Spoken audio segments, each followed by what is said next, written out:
Feel Good Friday continues with a love story unlike any other. A Clinton County couple tied the knot yesterday at their home near Eagle. Because of the stay-at-home order and social distancing guidelines, the wedding was broadcast online so their friends and family could watch and take part.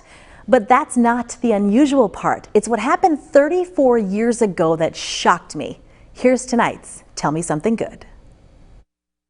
I take you to be my husband from this time onward. We want to bring joy and light into just these dark times. Carolyn Brocob and David Markoviak said "I do" a day ago in a very non-traditional way. They invited family and friends to watch their nuptials through a live stream on the computer. Some watched from their homes, some inside their cars, and others drove up to celebrate from a distance. We welcome all those joining us in the yard and online as they choose to make a life together. The newlyweds say the COVID-19 pandemic reminded them about what's really important, and they didn't want to wait to become husband and wife. Life is short and precious, and so we're like, we just want to do it. But this? I now present to you and you, Mr. and Mrs. David and Carolyn Markoviak. Wasn't the first time David and Carolyn said their vows to one another.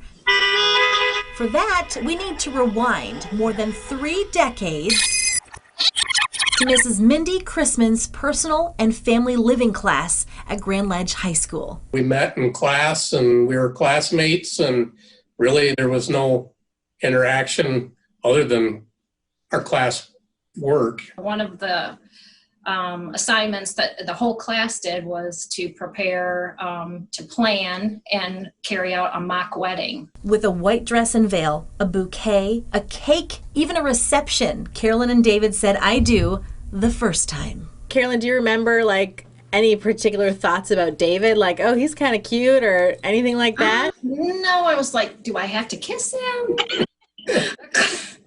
And I see pictures now when we're kissing. We kissed in the ceremony, and then we actually kissed at the reception in the classroom. And I'm like, we kissed again? We kissed twice? After the wedding, David figured he'd try and get a date with his new wife. I did ask her out, but... Oh, did you? Yeah, but it was a no.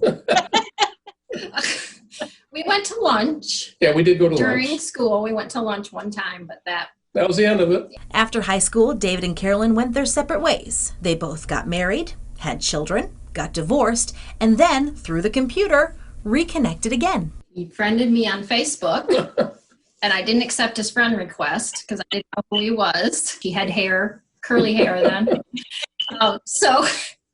So I was like, is that the same person? So I private messaged him and said, are you the same David that, I married in high school? Eventually, the two went on a real date, and 34 years after their mock wedding... She asked me.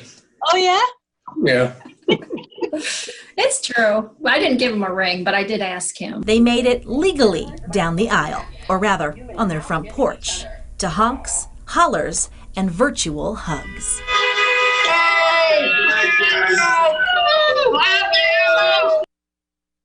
That's awesome. And as you can see, Carolyn made them both Mr. and Mrs. face masks as well. The newlyweds tell me they even reached out to Mrs. Chrisman, who was thrilled to hear the news. Congratulations again, you guys.